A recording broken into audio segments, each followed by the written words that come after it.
Viewers আসসালামু আলাইকুম। Live by service centre পক্ষ থেকে সবাইকে শুভেচ্ছা অভিনন্দন। আবারও আপনাদের মাঝে নতুন ভিডিও নিয়ে চলে এলাম।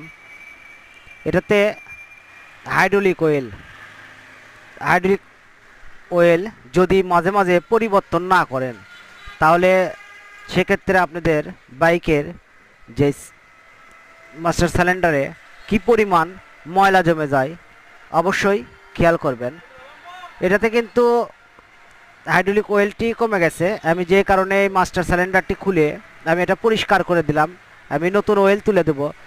এটাতে আপনার যে সুবিধাটি হবে সেটা হচ্ছে ব্রেকটি অনেক ইজি হবে, আর হাইড্রোলিক বাকেটটি